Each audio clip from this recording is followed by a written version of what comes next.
아름답고 위대한 세 가지입니다. 아름답고 또 위대한 것 세 가지, 그런 제목으로 하나님의 말씀을 전하겠습니다.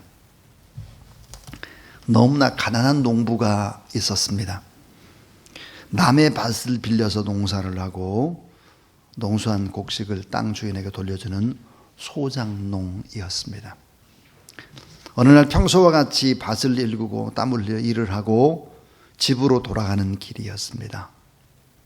햇빛이 석양으로 물들이는 건너편 밭에서 이상한 찬란한 빛을 이 소장농이 본 것입니다.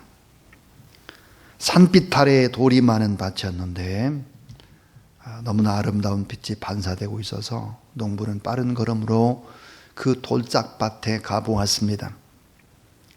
이 돌짝들 사이에 빛나는 돌들은 나중에 봤더니 보물이었습니다. 보석들이었죠. 땅을 파보니까 그 땅 속에는 엄청난 보물과 보석과 보화가 숨겨져 있었습니다. 그 농부는 삽으로 흙을 파서 이제 아무도 보지 못하도록 덮어버렸습니다. 그리고는 밤에 집으로 와서 그때부터 고민을 시작했습니다. 그 밭, 어떻게 저 밭을 살 수 있을까? 그래서 자기가 가지고 있는 모든 것을 다 팔아가지고 그 밭을 샀습니다. 자, 가진 소유를 몽땅 다 팔고 또 급전을 만들고 해서 산빛할 돌짝밭을 소유했습니다. 너무너무 기뻤습니다.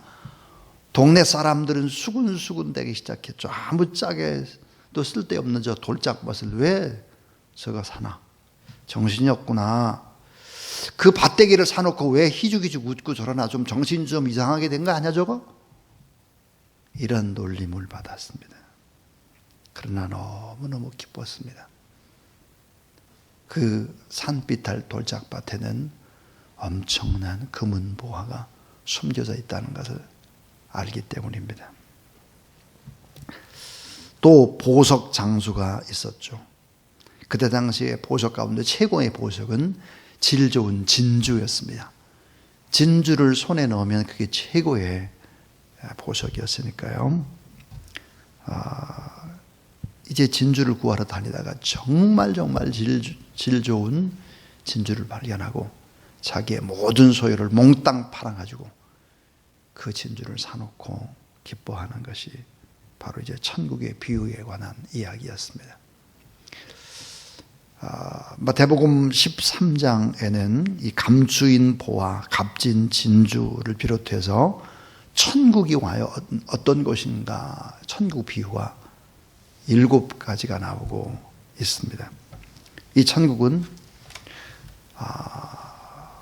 그 특성이 뭘까? 얼마나 귀하고 중요하길래 모든 것을 다 바쳐서 그것을 사고 생명보다 더 귀하게 여길까 하는 것입니다. 천국의 가치.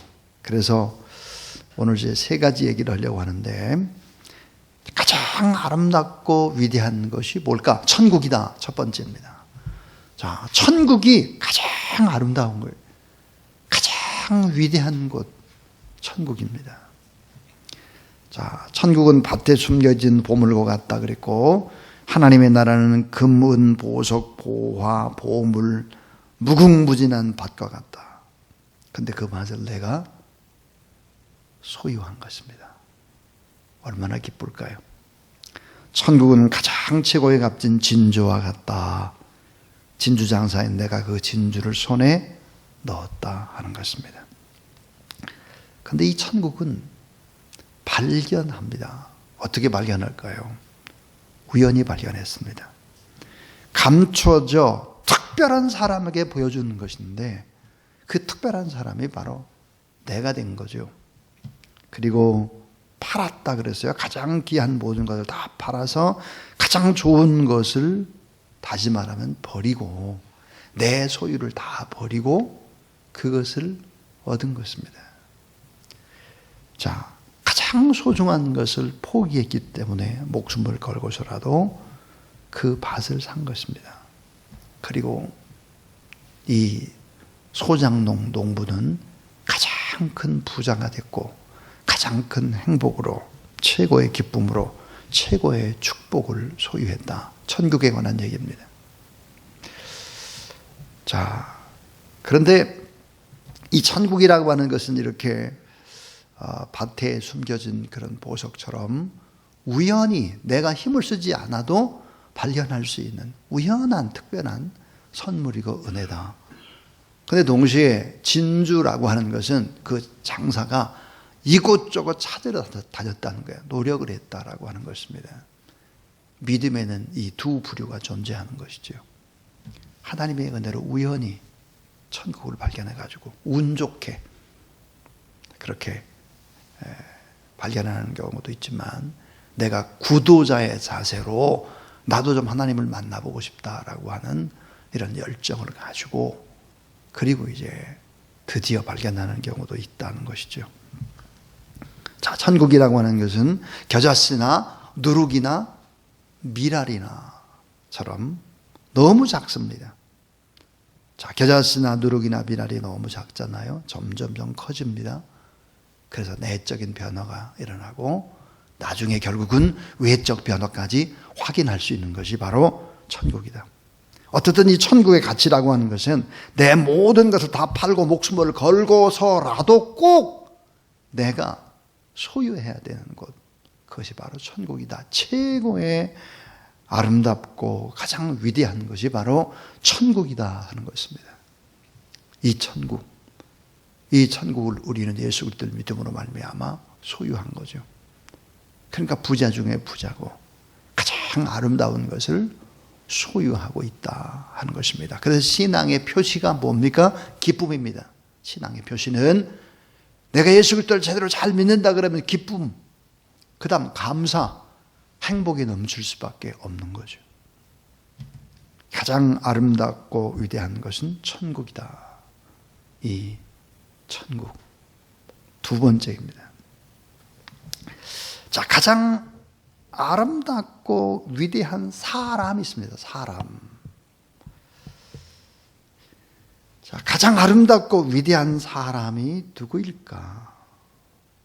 천국 복음을 위해서 애쓰고 수고하는 자인데 오늘 성경에 나오는 세례 요한입니다. 세례 요한. 역사상에 가장 아름답고 위대한 삶을 살아간 유일한 사람, 가장 유명한 사람 누굴까? 우리나라 말하면 세종대왕도 아니고 이순신 장군도 아니고 또 세계로 말하면 아브라함 링컨도 아니고 우리 주님의 평가, 역사의 주관자의 주인 되신 예수 그리스도의 평가, 가장 정확한 평가, 하나님의 아들 예수 그리스도 모든 것을 다 하시고 주관하시고 섭리하시는 예수 그리스도께서 가장 아름답고 가장 위대한 삶을 살아간 사람이 누구냐? 세례 요한이다. 그렇게 말했습니다. 마태복음 11장 11절을 보니까 내가 진실로 너에게 말하노니 여자가 낳은 자 중에 세례 요한보다 더 큰 이가 없다 그랬습니다. 그러니까 가장 위대하고 가장 아름답고 가장 훌륭한 사람이 누굴까? 세례 요한이라고 예수님이 말씀하셨습니다. 여러분, 세례 요한이 누구일까요? 세례 요한. 이 세례 요한은 여자가 낳은 자 중에 가장 큰 자, 그러니까 역사상에 가장 훌륭한 삶을 살아간 사람이다 하는 거죠. 근데 누가복음 1장 15절에 보니까 여러분 따라하세요. 주 앞에서 큰 자. 네. 주 앞에서 큰 자가 세례 요한이라는 거예요. 주 앞에서 그는 큰 자. 근데 이 세례 요한이 누굴까? 세례 요한은 신약과 구약을 이어주는 중요한 인물이죠. 말라기 4장 5절에서부터 6절에 보면은 엘리야와 같은 심정을 가지고 많은 사람을 돌아오게 하리라. 세례 요한에 관한 얘기입니다.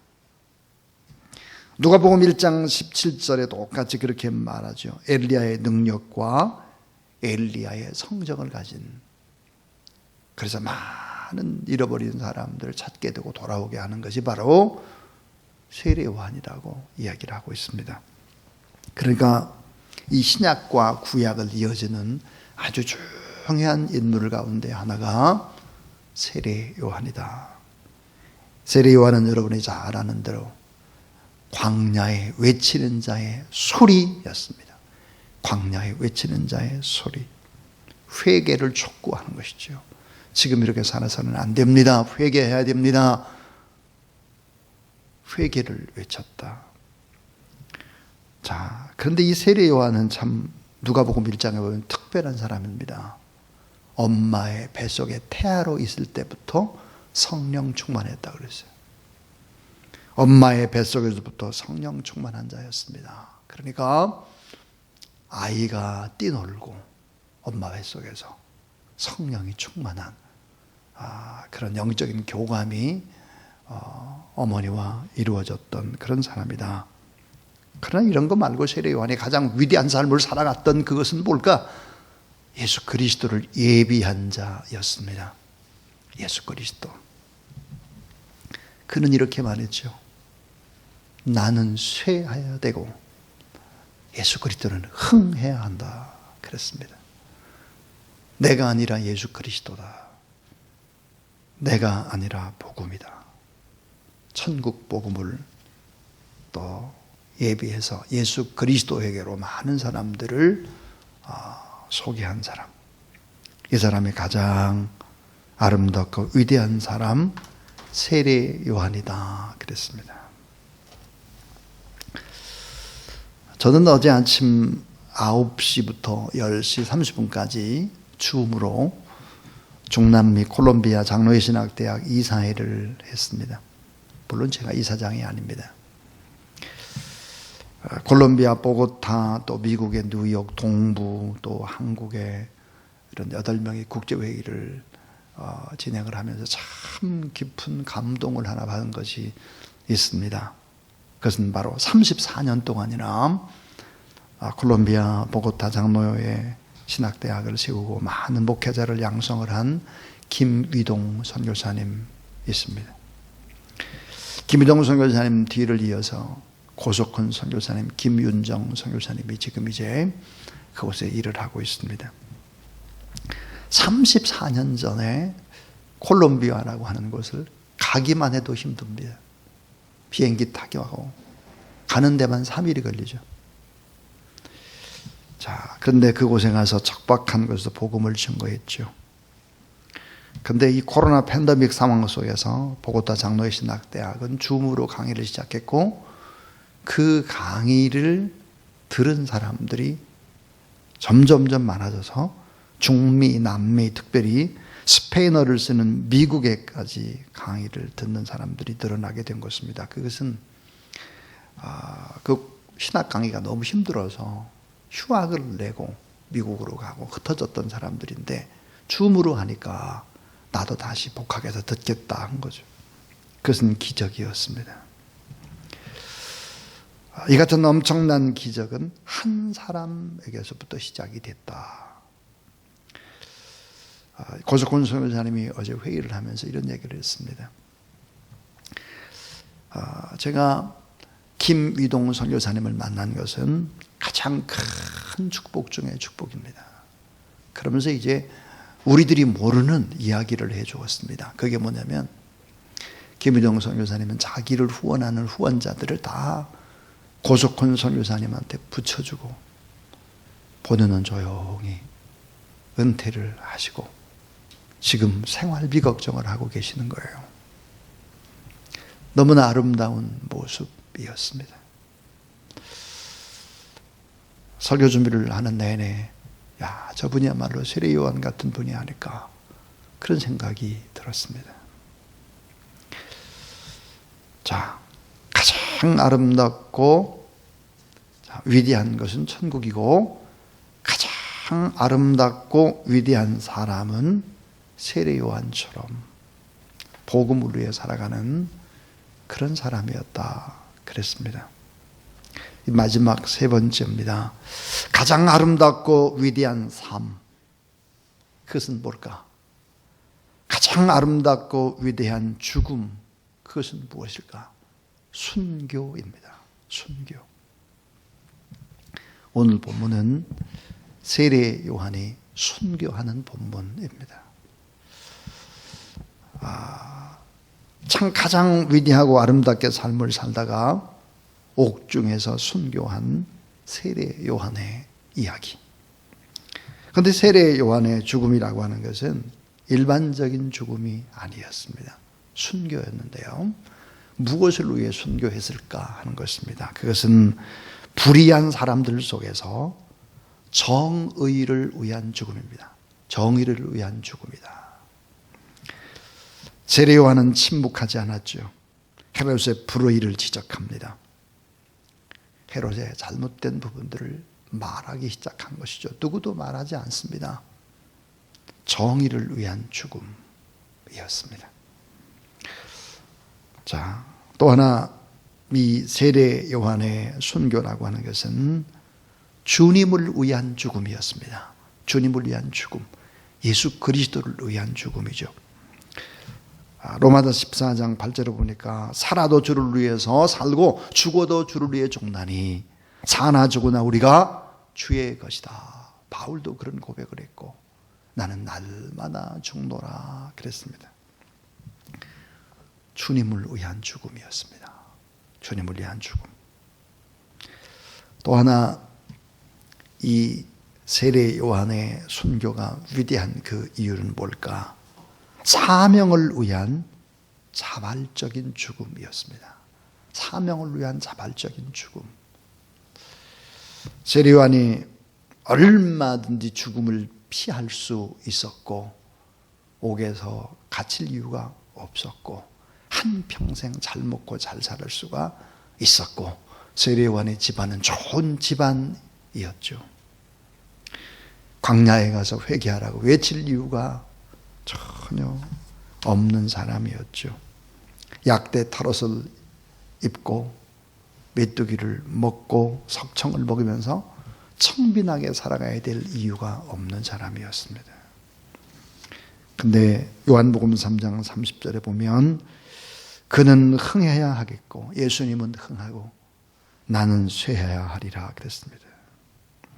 자신이 죽어야 할 때가 왔음을 스스로 알고 고난의 그 자리를 걸어갔던 것이죠.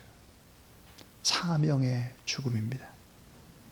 예수 그리스도의 복음을 예비한 그 죽음입니다. 불의 앞에 정의를 위한 죽음입니다.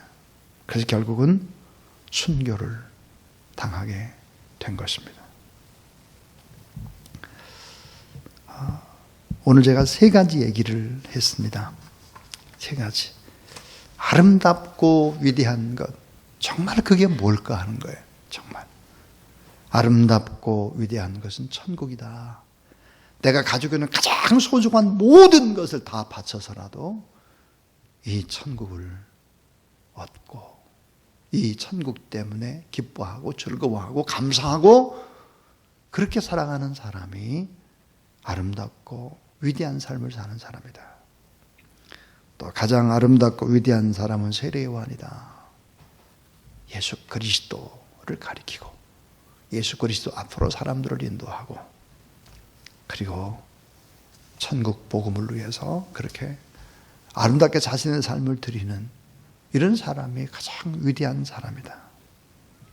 또 가장 위대한 삶, 가장 위대한 죽음이라는 것은 뭘까? 우리는 어차피 죽죠.